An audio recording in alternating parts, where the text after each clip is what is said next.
Olá, meu nome é Natália Boala, eu te ajudo a ser aprovado no mestrado.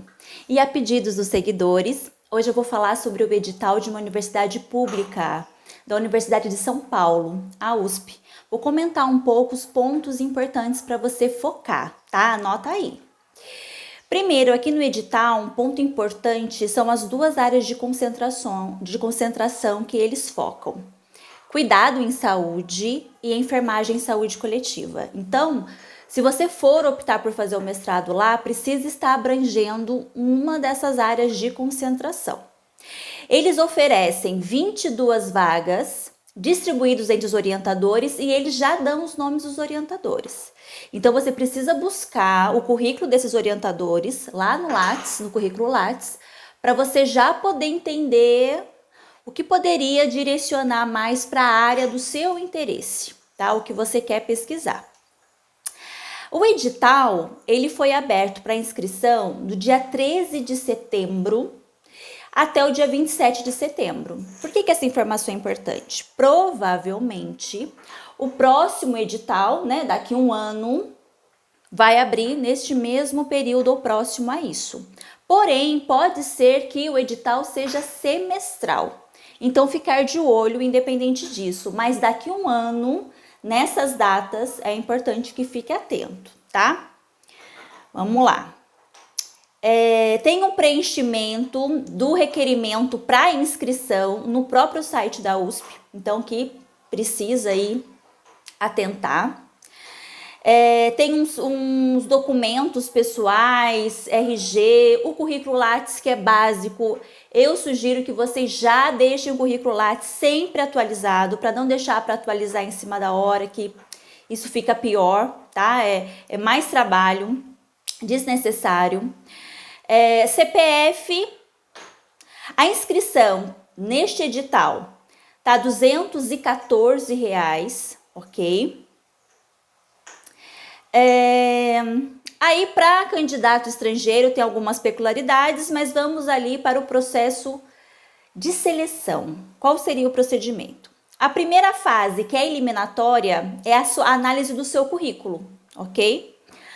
Tem uma prova de conhecimento em que eles vão entender, o que eles vão estar avaliando nessa prova, eles já deixam especificados aqui. Então, eles vão olhar a capacidade de interpretação, de argumentação, síntese e expressão escrita. Eles querem saber se você tem discernimento ali para entender, interpretar, escrever. Por isso que é interessante você estudar sobre escrita científica, é interessante você já entender de projeto de pesquisa, já ter feito, porque além de contar isso no currículo, você vai entender o que compõe aí as partes de um projeto, ok? Ele fala aqui o dia da prova. Como a gente está no sistema online, ele não se responsabiliza por problemas técnicos e ele passa a bibliografia, tá? Normalmente, a bibliografia ele é 100% online, então a gente consegue achar na internet. Tô batendo um olho aqui para ver se tem alguma que não dá para ver pela internet. Por enquanto, todas estão, olha, todas são disponíveis pela internet. Priorizando sempre artigo científico, tá? Então, tá certinho aqui. Então, tem a prova de conhecimento, a análise do currículo e ele coloca aqui o que ele vai considerar no currículo. Então, é importante também direcionar. Se você quer USP, então essa é a hora de você anotar tudo aí, o que você precisa fazer para aprimorar o seu currículo, que eles vão ver. Experiência e iniciação científica com ou sem bolsa. Então, as universidades, elas oferecem a iniciação científica com bolsa, com algum orientador, ou você pode fazer ali sem uma bolsa, com algum professor que seja seu orientador e que você consiga fazer trabalhos com ele. Eu faço muitos trabalhos com os alunos e é algo muito produtivo. Quando você faz com bolsa, você precisa ali ter um planejamento, né? Tem que mandar relatórios mensais, né, de acordo com a conduta, o protocolo da universidade, para você ter um andamento ali desse trabalho. Não pode deixar, vamos fazer o artigo e no tempo do aluno, não. Tem que ter ali um cronograma certinho, a iniciação científica com bolsa, tá? A sem bolsa vai mais ali do horário, da facilidade do aluno, do professor, ok? O que mais? Participação em projetos de extensão. Isso é uma coisa que você só vai conseguir fazer durante a faculdade. Então, se você já é formado, este ponto aí já não é possível você fazer. Experiência profissional, ele não especifica qual área, mas na área de concentração, ok? Conclusão de curso de pós-graduação ou especialização ou residência, lato sensu. Então, não é qualquer curso de capacitação, tem que ser lato sensu. Lembrando que o mestrado e o doutorado a gente chama de pós-graduação stricto sensu e a especialização lato sensu, tá? Então, é conclusão, não adianta você estar fazendo. Por isso que eu sugiro, se você já souber a área que você quer, sai da graduação e já entre na especialização. Todo mundo tem especialização hoje em dia. A grande massa da enfermagem tem especialização já. Participação comprovada em grupo de pesquisa. Então, de repente, ali tem uma declaração do orientador que você participa de algum grupo de pesquisa. Premiação de trabalhos científicos, resumos publicados em anais de congresso, artigos publicados em periódicos, os periódicos são as revistas, jornais científicos, artigos aceitos para publicação, então às vezes ainda não foi publicado, mas você já teve uma notificação que ele foi aceito, capítulos de livros e manuais técnicos publicados na área. Então, o que você conseguir já direcionar, já faça, tá?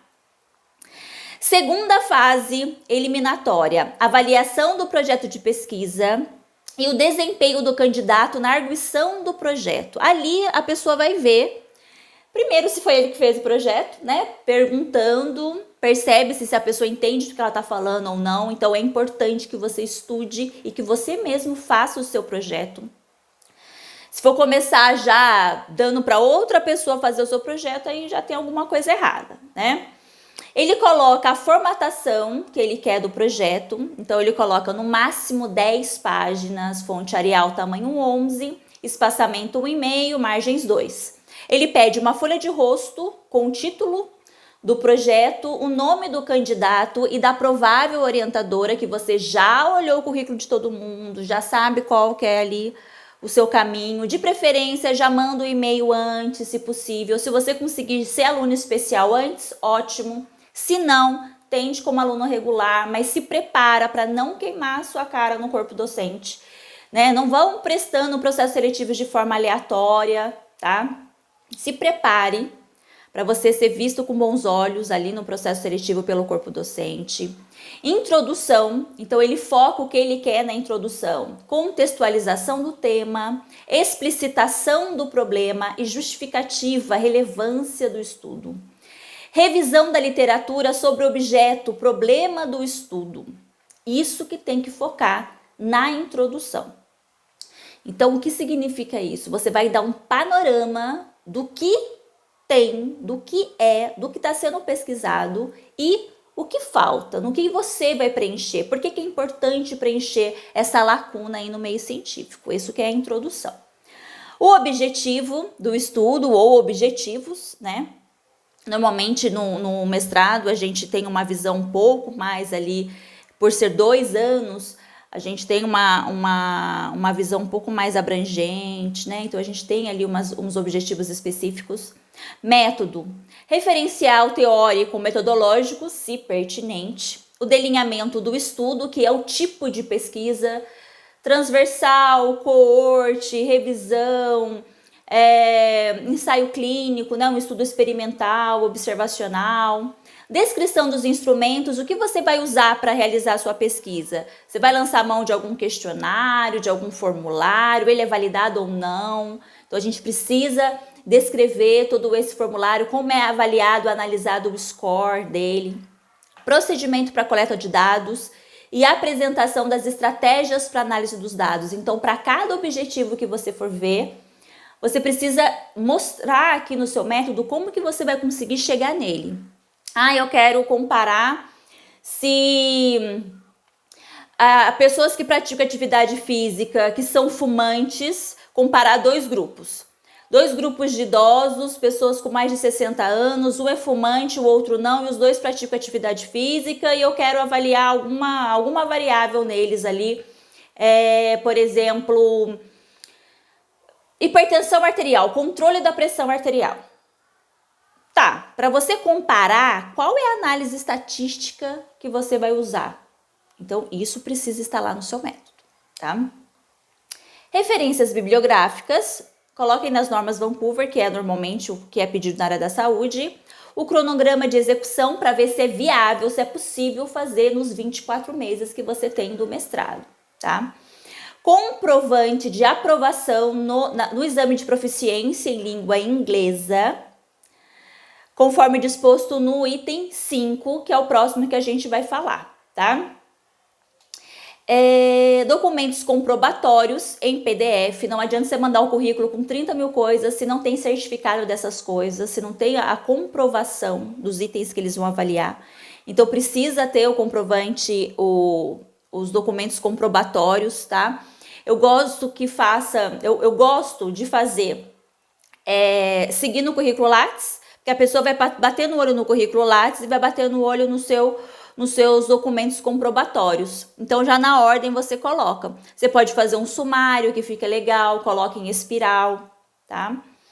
Vou ver se eu faço um vídeo. Coloquem aí nos comentários para mim se vocês querem que eu faça algum vídeo falando sobre como escrever, como fazer esses documentos comprobatórios, né?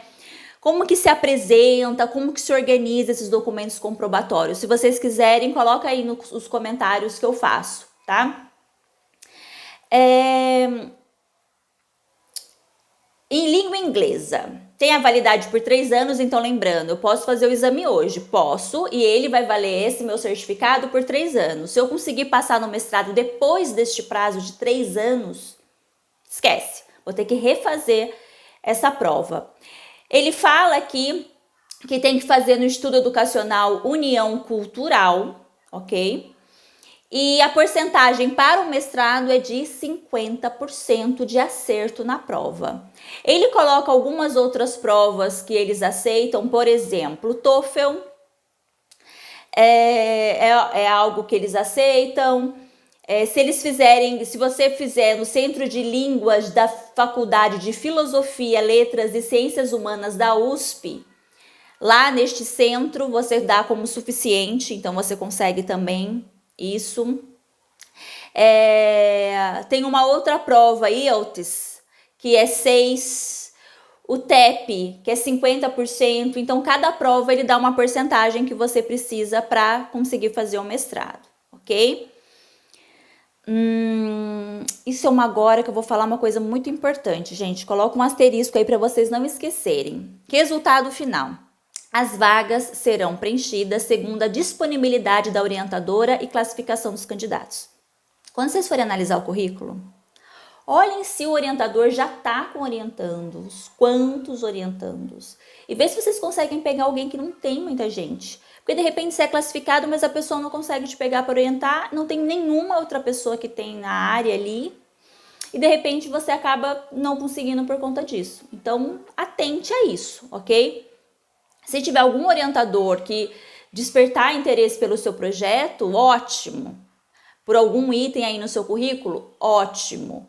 Por exemplo, do meu doutorado, eu mandei um e-mail ali para conversar sobre uma outra professora que eu queria na área de urgência e emergência. Acabei mandando para uma professora que me disse que essa da urgência e emergência tinha se aposentado, porém ela analisou meu currículo, como ela costuma fazer, todo mundo que manda e-mail para ela, e ela viu que tinha as áreas ali, idoso, câncer, sono, que eu já tinha pesquisado e que isso é a área dela, se eu teria interesse. Então, no meu currículo, ela olhou alguma área ali que era de interesse dela. Então, foi um achado ali, foi sorte, né?